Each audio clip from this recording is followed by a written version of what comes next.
Welcome, everyone, to Two Off the Tee Fantasy Six Packs Golf DFS and Gambling Show. I am your host, Keith Flemming, rocking that Baby Billy's Bible Bonkers shirt. Righteous Nice. Gemstones. Check it out if you have not Nice. seen it. Joined as always by my good friend and co host, who also is host of ESPN Northwest Florida's Inside Drive, Monday through Friday. That is 11 to 1 Central Time, right, Ryan? All day during the Ryan week. Mulvey. Yes, Man, sir. look at me. I got it Yep. right. How you doing, Ryan? Doing good. Doing good. Glad to be back on with you. That's for sure. Yeah, sorry. Last week was me. I don't know if it was from when we went to St. Simon's and being around all those people I caught it, or there's always a good chance it's the niece and nephew, the little Rugrats. They just seem to get me sick every time Yeah. I get around them. Par for the course. For I sure. was dying last Tuesday, guys. It worked really out was. good because It I was was a in rough week, man. the middle. That was, I think, would have been my 7th treatment. So I was okay that you weren't feeling good to do it last Tuesday. So Yeah, all good. and nothing to make you feel more like a bitch than I was like, I really didn't feel good, and Ryan's going, yeah, I just got my 7th treatment of radiation, so I was thinking about backing out too, but I wasn't actually going to, Keith. But you are the man, Ryan. We're thinking about you, Glad to be here. and we're very glad to have you here. Absolutely. We're gonna obviously talk the Rocket Mortgage Classic, not exactly the most appealing golf tournament, but if you have followed us for a long time, real opportunity for DFS and betting. Absolutely. That's always a good thing. Scheffler is not in the field. Scheffler's not in the field, and neither are a lot of the other guys, which that's a little different from some of the other tournaments we've had with the weaker fields. But I have to spend a few minutes. Tommy Fleetwood is once again a bridesmaid. Yeah. Brutal fashion too, man. That was awful. So walk me through it. Well, were you rooting for Fleetwood or were you rooting for Keegan? Because I was rooting for Keegan. I would like to say I was rooting for Fleetwood, but I was definitely rooting for the captain for sure. He's getting ever so close. I think he's 9th in the rankings right now. Yeah, he's 9th in the Ryder Cup rankings right now. So if he has another good couple weeks, maybe a good Open Championship, we may see the captain. Do we have our goofy golf pants on? Oh, he's talking about and talk some golf ball whacker guy because I believe Happy Gilmore's out soon. Yeah, I can't wait for that. Yes, Happy Gilmore too. So did you notice that Keegan said on the Golf Channel afterwards that he has told his co-captains and I guess some of the players that have kind of locked up their spot that it was a non-negotiable about him being a captain's pick without a win. So big moment, right? Like by winning, he basically is putting out like, now I'm strongly considered, and he should. Yeah, I don't know why in the Northeast. Like, don't you think there's nothing that can be more beneficial to what is already going to be an insane New York crowd than the captain out there? Like, you know what I mean? Win one for the Gipper. Yeah, perfect for that, especially given the last Ryder Cup he got snubbed. So, I mean, the storylines are just all coming together for him to not only captain the USA Ryder Cup team, but hopefully be a big part of it as well. Yeah, I think he has a chance to have a moment this September where he could become the biggest star/non-star in golf in a long time. Where almost like Michael Block a few years ago at the PGA would be what I'd call it. Where I think that Keegan's going to obviously have a lot of attention on him, and if he is a playing captain and they win, I could see him kind of becoming a household name, and good for Keegan, man. He'd be a hero to the United States of America.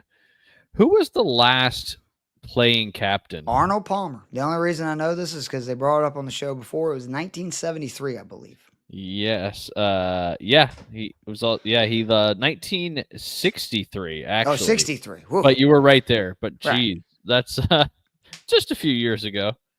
But that was kind of hard to believe Jack never did it, right? Like, I guess maybe he wasn't a captain until long after, because you have to think Jack was on Ryder Cup teams in the 80s. I mean, he was still winning majors. Yep. Yeah, absolutely. That was in his 40s.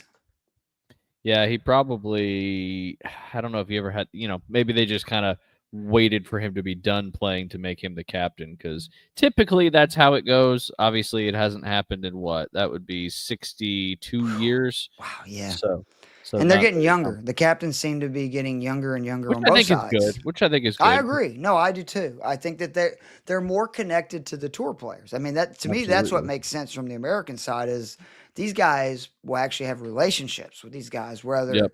and again, I'm not trying to disrespect, but like Phil Mickelson, for instance, who is now 53, 54, and having been gone from the PGA Tour, it'd be like a guy retiring. When he turned 50 Yeah. on the senior tour, he wouldn't know any Yeah. of these young guys. So I want to spend just a few seconds on Fleetwood. Yeah. Gutted.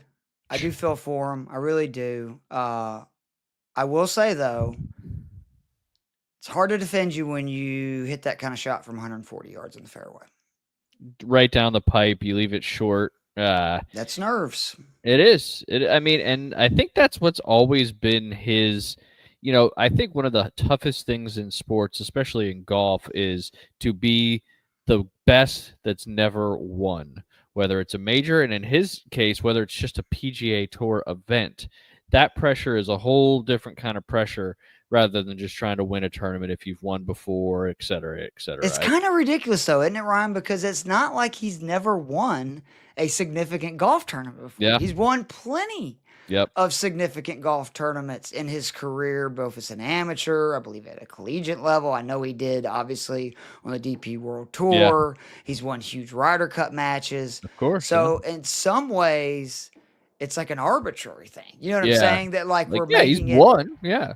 But but it it's is something that's there. Like because yep. he's got the most top tens. He has the most money, won by anybody that's never won on the PGA Tour. And I said it on the Pivots and Divots show that I worry this might do him in from ever winning a PGA Tour event. And I know that seems harsh, and I'm going to talk out of both sides of my mouth here for a second because I still think he could win an Open or Oh, a yeah. Scottish Open. Like I'm not counting European soul events, but I'm talking about what I consider PGA Tour events, which are in America, actual PGA Tour sanctioned events, not ran by the RNA.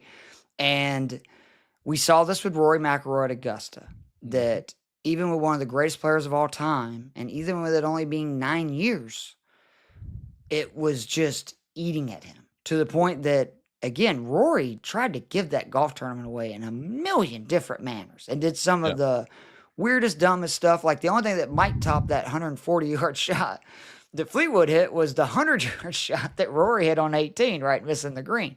Yep. So, but I worry that like it's just going to get harder. Like that's what makes golf so great, and why I think that the telecast and stuff should do a better job of articulating this, that they talk so much about the technical aspect of it, but golf is so much in between the ears. It's why every great player starts as an elite putter, and then over the years they typically get shaky because we remember, right?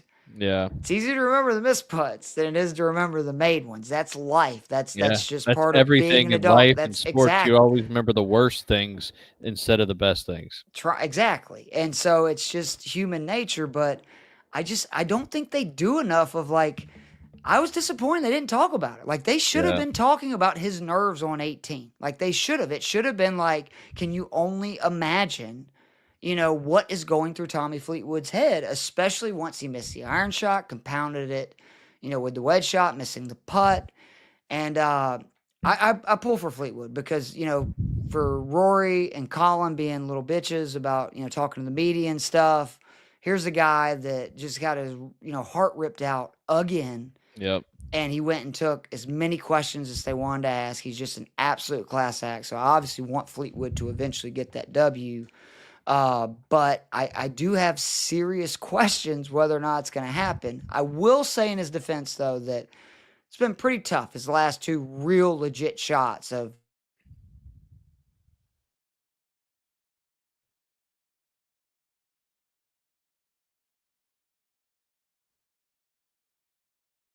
Is that me or is that you?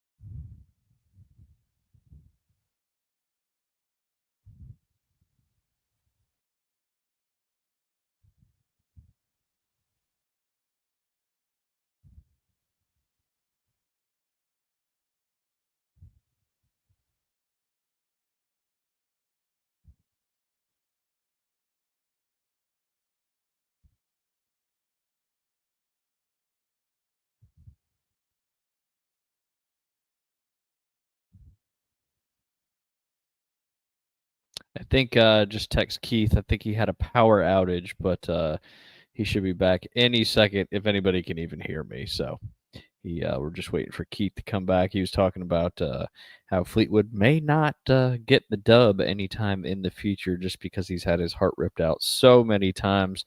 I kind of like what he said earlier, the fact that maybe his first win is a Scottish Open or an Open Championship, something that's even bigger and better than a regular PGA Tour event. But I don't know. That putt on 18 was certainly tough, but obviously, like he said, the iron shot leaving it that short from 130 yards is just not typical, especially when Keegan stuffed it. So impressive stuff there by Keegan. Just again, waiting for Keith to come back. The power's on, but his internet is rebooting. So if anybody's watching, Keith will be back here in just a second. Yes, Jamie said that is exactly. Let's see, when is that coming out? When is Happy Gilmore 2 coming out? Happy Gilmore 2. I think it's right around the corner. July 25th. We still got a month or so, but I know people are excited about that. That is for sure. Now, if anybody's listening or watching, just drop a comment in there and we can have a little conversation while we're waiting for Keith to get back on. 'Tis the season for power surges and outages. It is so hot, those brownouts run rampant.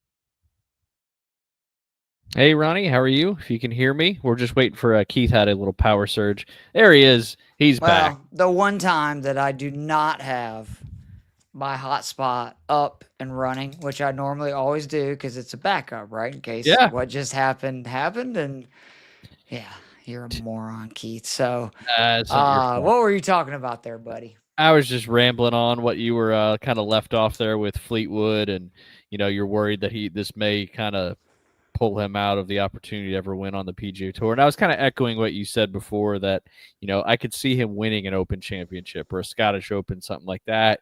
And I think he'd probably take that and maybe not ever win or maybe that opens up the door for him to win some PGA Tour events. But I have no doubt he is going to catch some grief at Bethpage in September. No doubt. He thinks he was the villain Sunday. Just wait. Let's get into the golf tournament because, again, it's an interesting week. Rocket Mortgage, a little disappointing to see so many guys withdrawing kind of last minute.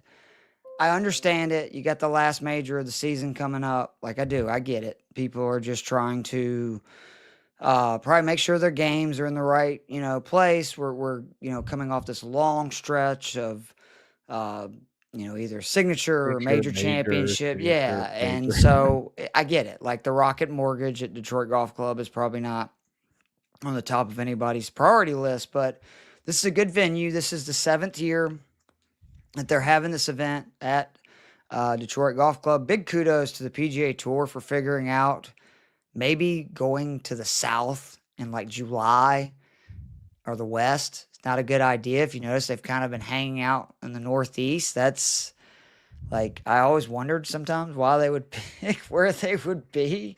At times it didn't make sense to me, but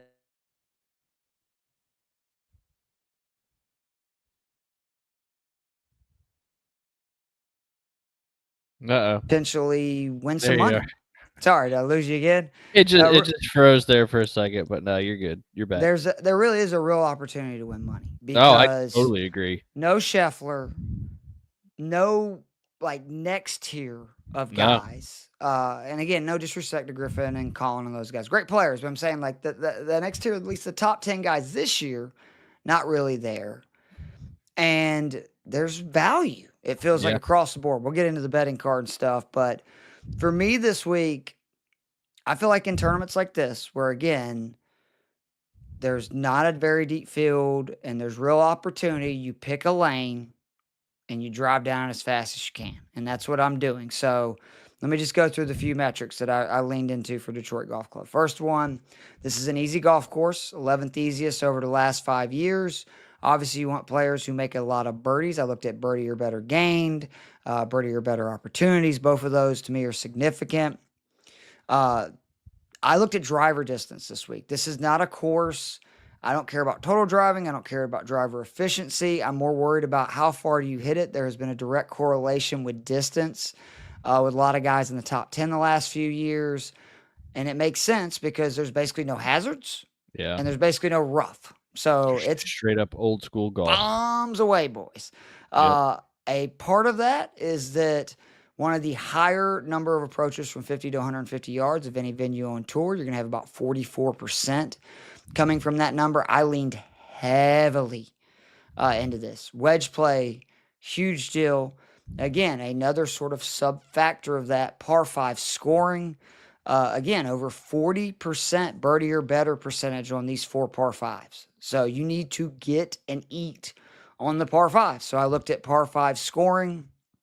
And then I want good putters. Don't get me wrong. I do. I prefer good putters, but I want putters. I guess I could change the banner too. I want putters who are like overall good. I'm not necessarily worried about Bit Poana, how much they've been doing the last couple of weeks, because from the sample size that we have at this venue, this is one of actually the harder venues on tour to gain strokes out on the greens. And it makes sense, right? Because small greens are undulated. Yep. So players are probably either stuffing it that are having good weeks, right? Or if you're making 40 footers on small greens, obviously you're going to be near the top in strokes gained putting. But 40% of the strokes gained total number in the 6 years it's been here has come on the green. So it's one of those that it is a factor, but I think it's really hard to predict. I think it's just more somebody's going to get hot. And that's just, it is what it is. So it's have good putters, but link.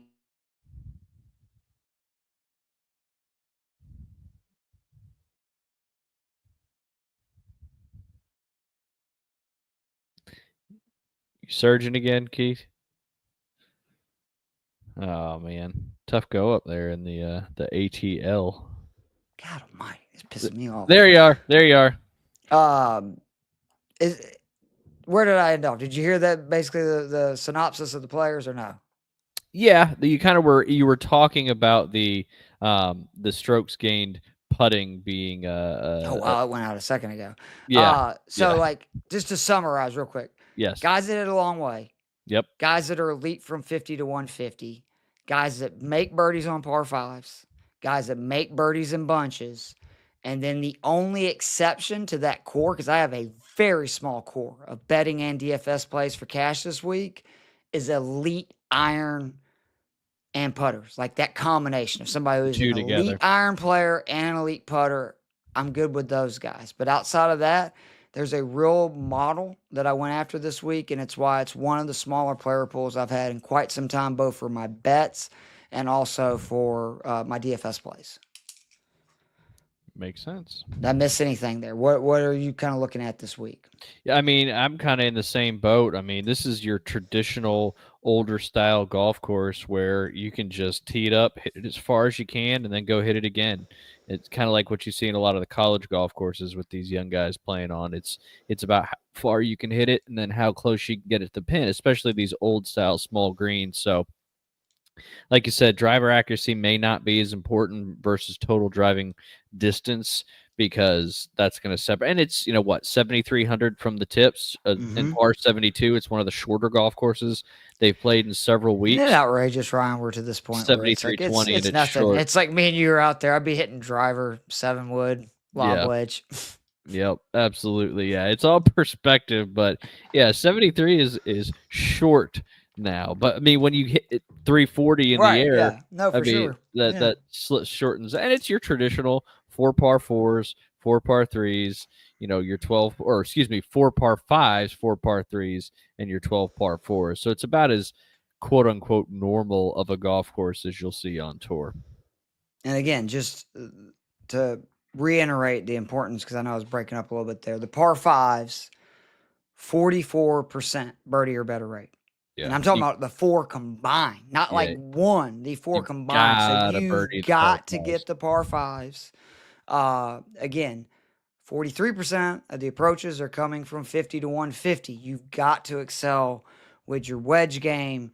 And then again, we have seen driver distance really be a leg up because of the fact that there's no rough and there's no hazards. You want to do the betting card first, and we can do DFS second? Yeah. Because DFS this week, again, it's a very small pool for me, even for cash, it's a small pool. So let's do a little betting. The betting card is who is your favorite this week? So much fun this week to win. Yep.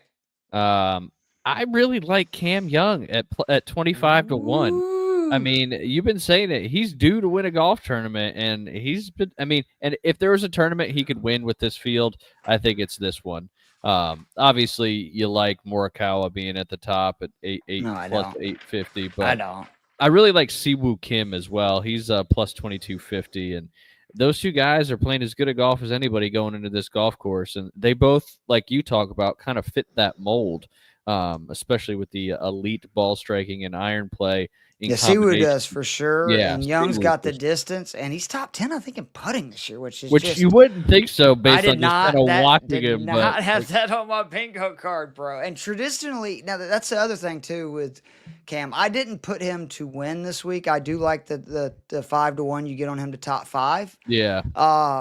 The concern I have is his wedge numbers and par 5 numbers are not what I thought they would be, because historically that has been the strength of his game. He destroys par 5s, and he's a very good wedge player.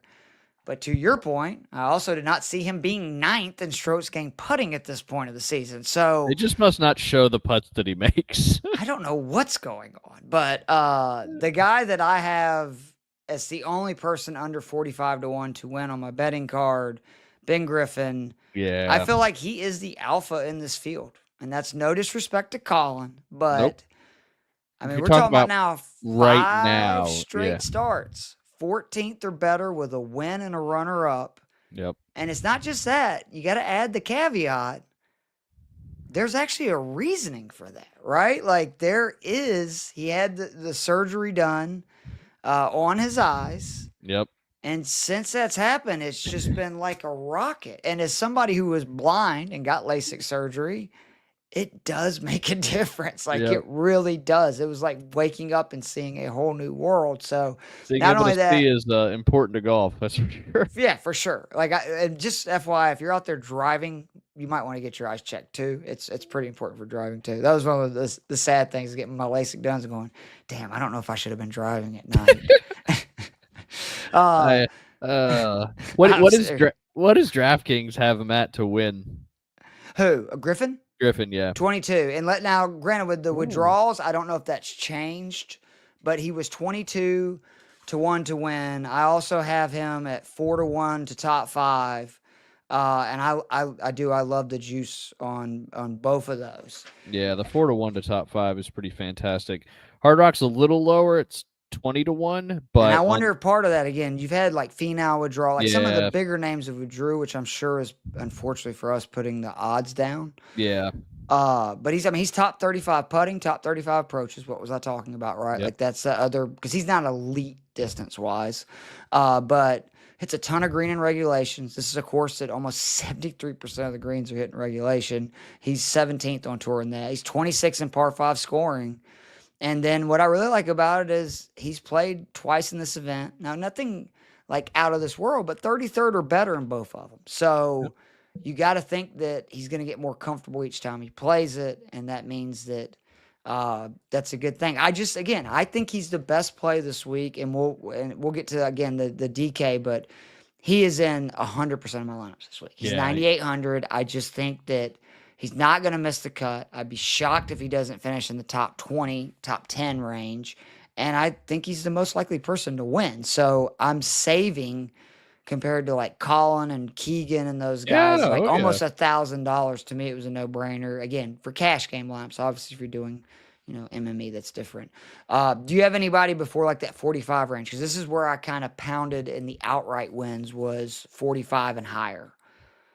Let's see. This is a fun.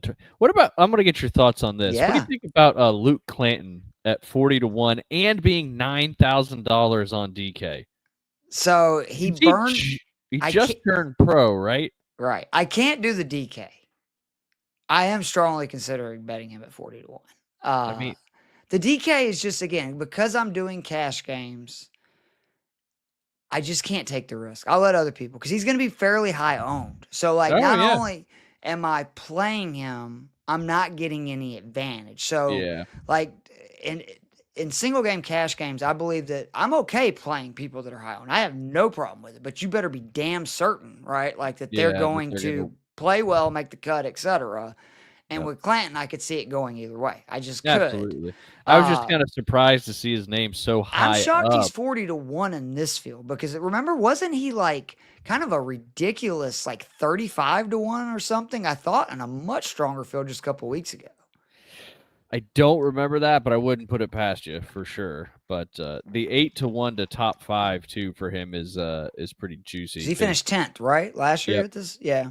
yeah, yep. And he was he wasn't playing for money last year when he played in it. So Like Lasasso from Ole yes, Miss, who makes, I think there's a chance if you're looking for a DK long play. And also, I'll go ahead and tell you, he is actually one of the props I took a little flyer on. You can get him plus 750 to top 20.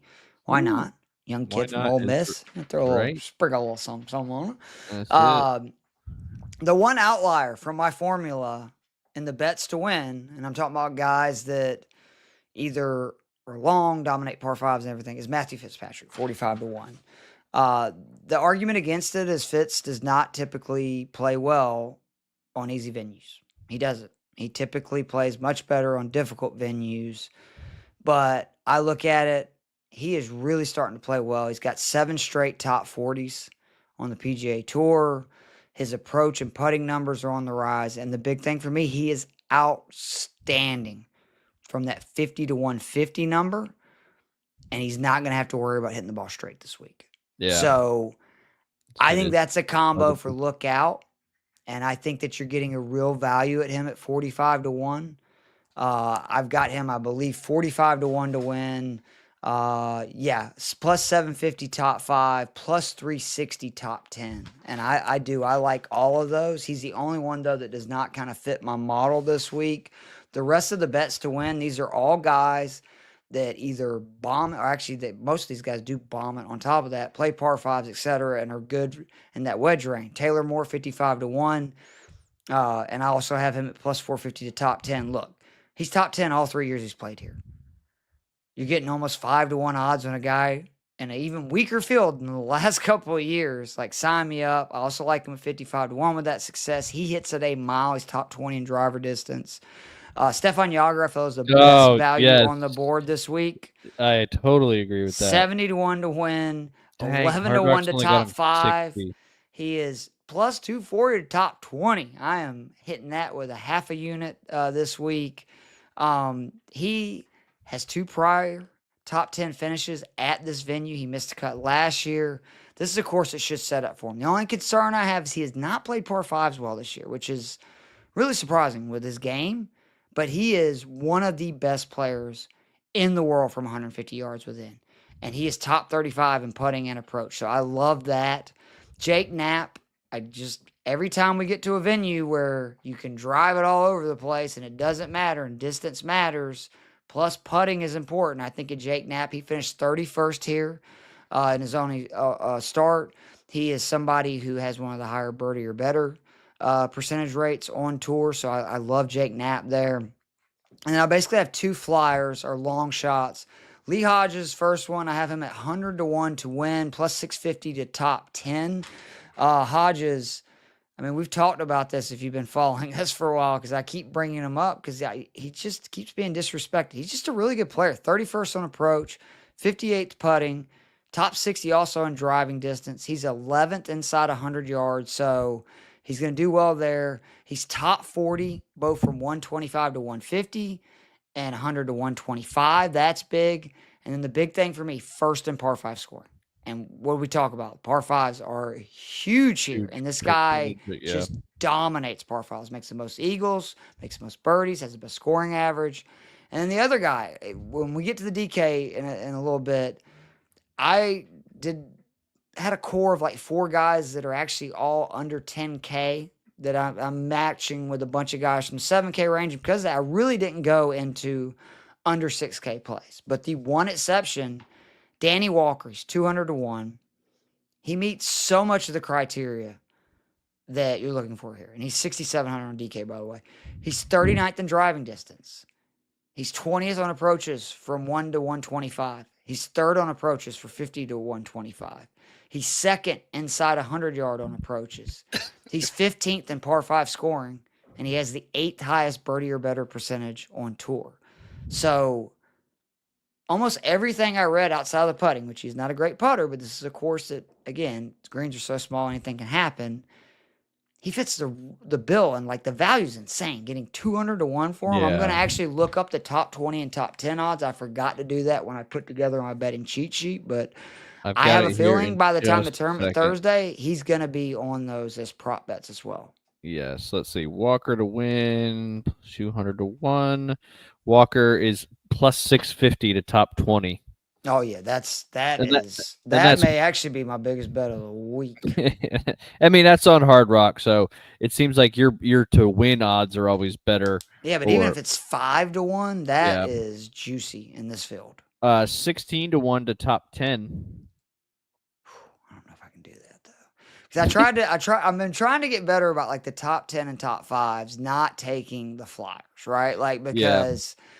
It is really difficult. Like it is. Like if you're getting more than like 11 to 12-1 odds on those, you're probably not doing the props right. Like I'm learning that, right? Like I should instead pick like what I did this week, where I have for the top 5s, Griffin 4-1, Young 5-1, Keith Mitchell plus 650, Fitzpatrick plus 750, Yager 11-1.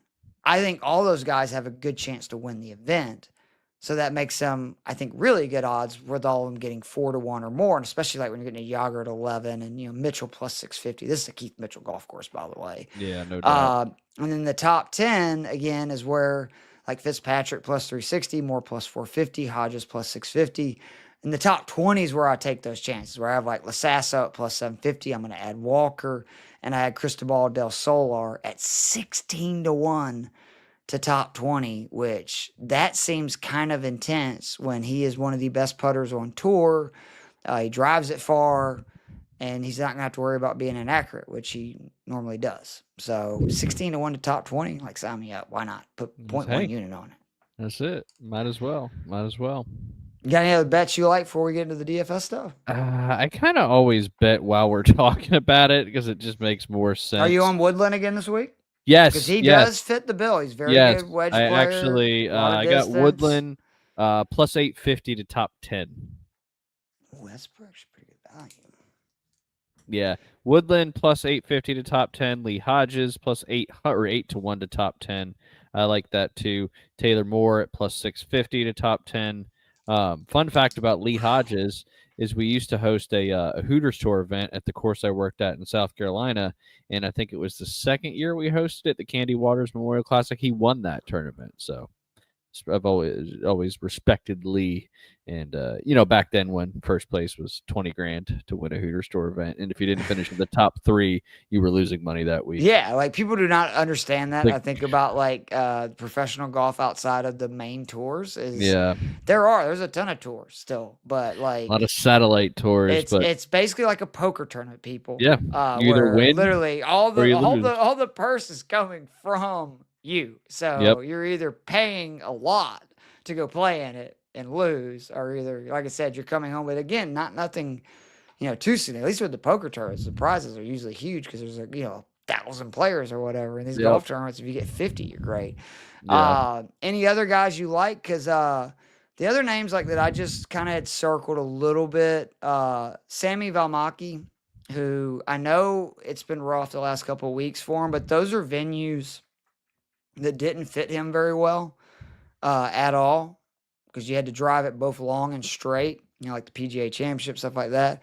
That's not a problem here. He's still one of the best iron players on tour, one of the best putters. You're getting him at 6,700. You can get him pretty good odds on the prop bets.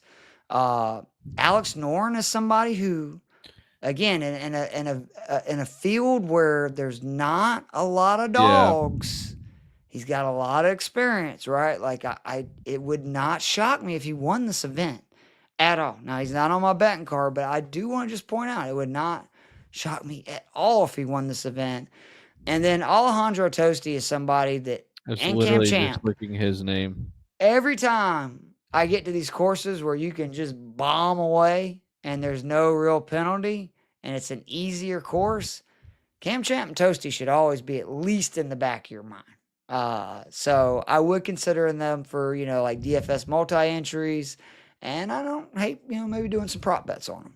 Yeah, no doubt. Yeah, Toasty, 150 to 1 to win on Hard Rock. That's worth maybe at least $1. That's a guy. Remember, he's got 3 runner-ups in the last year and a half. So I mean, he does when he pops. Actually, again, that's why he basically is Cam Champ 2.0. Cam Champ, same way. When he pops, he pops. Because remember, Cam Champ though would win is what was crazy with him when he'd have these random expeditions. All right, so the DK this week.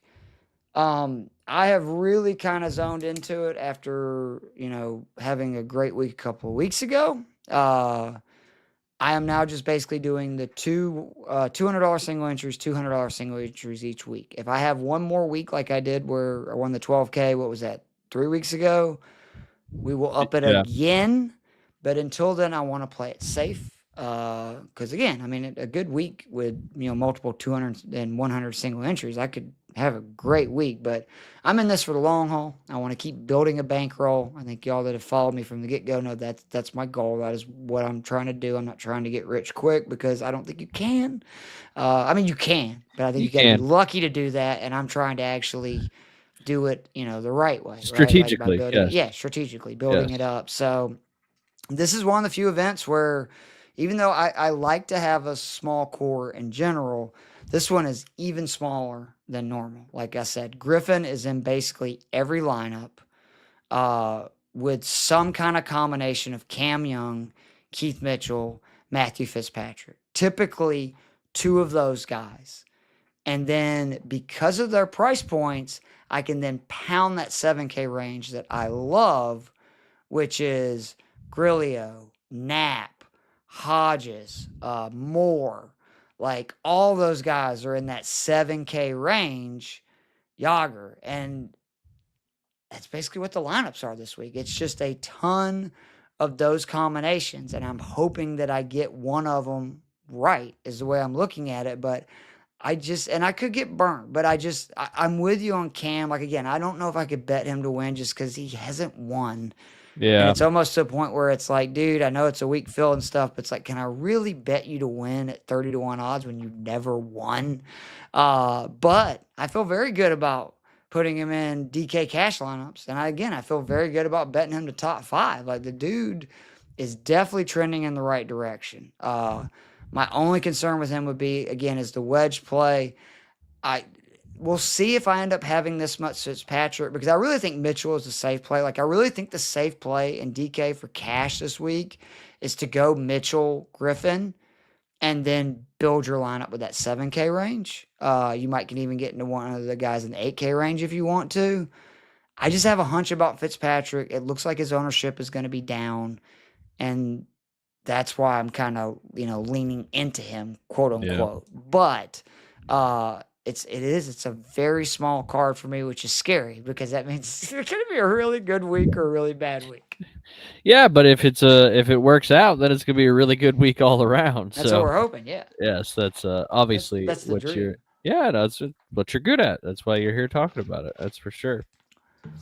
Any like DF? Have you built any lineups? Any guys that you wanted to mention? Again, I do like Woodland a lot, and he's I think 72 or 7100. Like, there is some values here. Like, my under 7K guys, Toasty 6800, Valmaki 6700. Again, Walker 6700 and Valmaki are the 2 guys that I'm okay playing in cash. Like, Yeah. It's not just an MME. I think those guys have games that should equate here. And if you want to get really crazy, I just don't think it's worth it because there's not enough like top name guys. This isn't like where you could jam Scheffler and Rory into a lineup. Yeah. But again, you could get like Lasasso at 6,100 and Del Solar at 6,200. Like if this was again a normal week, I'd be having one of those two guys probably in every lineup, right? Like, or either, both Almacki and Walker in a lineup, and then I'm trying to jam Scheffler and Rory into a lineup. But Yeah. to me, it's not worth it at the top this week. I also think with all the withdrawals and stuff in cash games, don't be afraid to leave a good bit of money on the table. Yeah. I have a lineup with $700 left over. And I know that, like, the OCD in me, it's a struggle. Like, it is. I'm I going, hear you. can I really do this? Make it go away. Can I really leave that 700 there? But Yep. I think it's going to give me a huge leg up. And it's going to mean that very few people are sharing my lineup. I accidentally did this a couple of weeks ago where I actually thought I made a swap. I didn't. I had like $500 left over. And even though that lineup didn't work out, I started looking at it when I thought it was. And I literally shared it with nobody. And that I haven't really thought about, especially for me who's not doing, none of my events are more than 800 people. This is a way to separate yourself, right? When a lot of people are going to be thinking the same way, because this is mostly now people that are all playing safe. Like I would hope if you're putting $200 down on one DFS lineup, you're not just, setting $200 on fire. I sure as hell am not. So, Yeah, no doubt. Anyway, but any other thoughts on the golf tournament? Well, I did sneak Joe Highsmith into one of my DFS lineups. Just Kills par fives. Yeah, and it just kind of worked out with that particular lineup. So he was just one of the other names. The majority. What's his price? 68. Yeah, I like that because I forgot he is, I think, top 10 in par fives. I saw that earlier this week. Yeah, he hits the ball a mile. But it just kind of worked out where he played into everybody else in that one. But yeah, I'm totally with you on Griffin for sure. I've got 3 lineups and he's in all 3 of them, and he's all over the betting card. But yeah, I usually like 4 guys more expensive than him too, I think, this week. Yeah, barely. Which is crazy. Keegan, I just don't see him going back to back crazy good, and maybe he does. I don't know, but for that price, that just seemed a little high. Hold on. He looked like he was having fun last week. Oh, so I'm assuming I cannot wait. He probably was drinking some Steve Weisers and or Chuck Weisers as we like to call them, and yeah, I'm with you. Like, yeah, it's not going to mean anything. It's just the fact that he's probably going to be hungover for at least the first round. So yes, he's going to be loose. Yeah, I think it's just Morikawa, Bradley, and Cantley that are higher than Griffin right now. So he's coming, dude. And you never know when the next young stud is going to come from. And in this day and age in the PGA Tour, it seems like it's a lot more often than it ever used to be as far as the young guys breaking through. Well, I think they just believe in themselves. All right, let me ask you this and we'll get out of here. Yeah. If you had to write a script this week for the PGA Tour, because they've had some good ones, right? The last couple of weeks. A lot of parity. A lot of parity. JJ Spawn, coming back, winning, and, the rain and everything else with the delay, which made it even more to prime time. Last week, the heartbreak for Fleetwood, the joy for Bradley. How would you book this event with a less than stellar field? Ooh, that's a good one. How about this? Former great amateur Luke Clanton wins first PGA Tour event in a playoff. Against? Ben Griffin. I was actually going to say, how cool would it be if it's like La Sala or another one of these like college kids that they were just playing like in college a year ago. Yep. And now they're toe to toe. So let me ask you, because obviously a lot more being from that area. Is Clanton, and I know this is going to sound weird, but like, is he elite talent, or is he somebody that's just really good like a lot of these other kids? Because I think he's I go going to be back and elite. forth. I think he's going to be elite. And the reason why I say that is because the schedule that Florida State plays, the facility that they play on, everything they have sets them up to be elite golfers going forward. And Trey Jones is an unbelievable coach. And yeah, I think he's the real deal for sure. For sure. And I think he's going to be a name. And I think you're starting to see, like, once Jackson Koivunen turns pro, he's another guy just from a ball striking He's standpoint. unreal. They're so freaking good. It's insane. And distance is not ever an issue with any of those guys. To be ranked the number one amateur in the world and number one player in college, you have to be elite at distance. There's no way to get around that. Yeah, I think that if I had to write the script this week, though, That's a great and fun question. I think I would go. Maybe we'll add that to the show. Yeah, I was thinking about it. I'm gonna go with Brent Snedeker. Ooh, Sneds. This is the kind of venue that I could see him winning at, even at his Yeah. age, because what do we know about Talk Snedeker? about elite putting. Yeah. And also wedge player, right? Wedge, Like he yeah, is somebody. I absolutely. don't know how far he hits it anymore. I need to look that up. But if he can get in that 150 range and got hot with how about that if that was the playoff instead? If you got Clanton versus Snedeker, where it's like new guard versus me the old in guard. 2017 when I had versus a college kid the club championship playoff, and on the first hole he was 65 yards in front of me. Now I beat him. Just for the Yeah, record. But no big deal. I mean, No like big I deal. would know how Snedeker feels. Like he's Yeah. going, "Are you freaking serious? I got to look at this all day." Yep. So that's good stuff, and I do. I'm gonna have to write that down. I think we need to start. Yeah. What's We the need to. script We'll for the go. next? We'll go wrestling. We'll say Yeah. let's book this event. Yep. Ryan, you got anything you want to plug before we get out here? Obviously, I hope ESPN. Are you gonna be there tomorrow?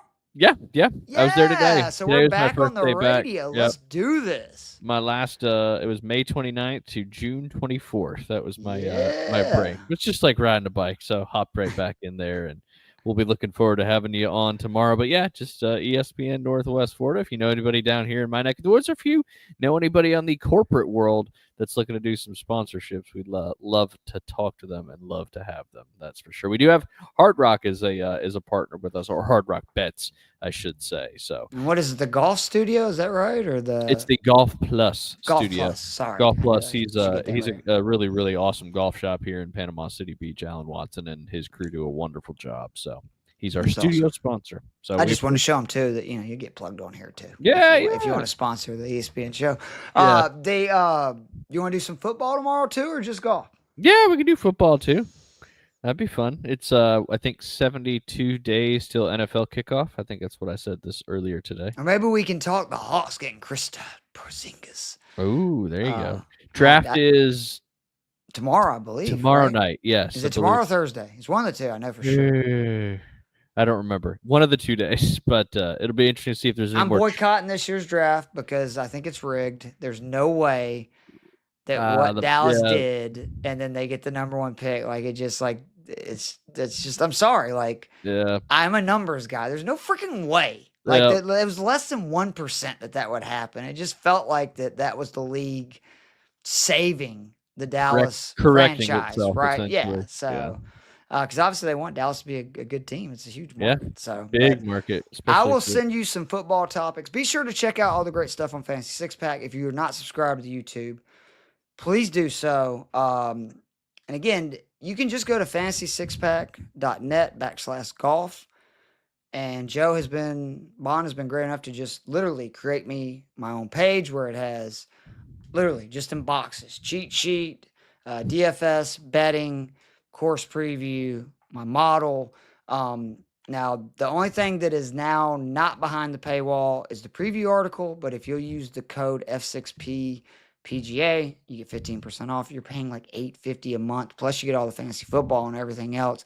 I promise you, if you will stick to my DFS plays and play cash games, I will make you $850 a month. I'll make you more than $850 a month, but I promise you we will at least profit that. But I will also say, if you don't listen to me, like a lot of people, when they get to DFS and start getting all these multi-entry events, and again, I get the appeal, that guarantee is gone. Like, you got to stick to cash game single entries. That's Just the way go to buy do you it. a lottery ticket if you want to do that. It's slow and steady wins the race. I That's I it. don't understand why people can't get that. It's but that big flashy number. it is, but it's Oh, like $1 million. Huh? yeah, it's like I'd blow it on cocaine and hookers anyway. So There you go. There you go. but anyway, for Keith and Ryan, this has been Two Off the Tee. We've got some fun events coming up. Still got the Open Championship. We still got East Lake. We still got the Ryder Cup. A lot of good stuff before this golf season's over, but we've had an absolute blast thus far. And be sure to check out Ryan and me on the radio tomorrow, ESPN 104.3. That's 12 p.m. Central, 1 p.m. Eastern for our part, right? Your part, yes. You saved it because I thought you were going to say 12. No.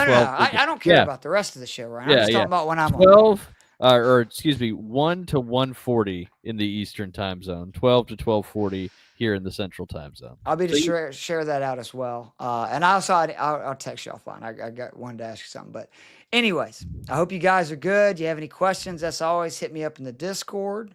And we'll talk soon. See you. Take care.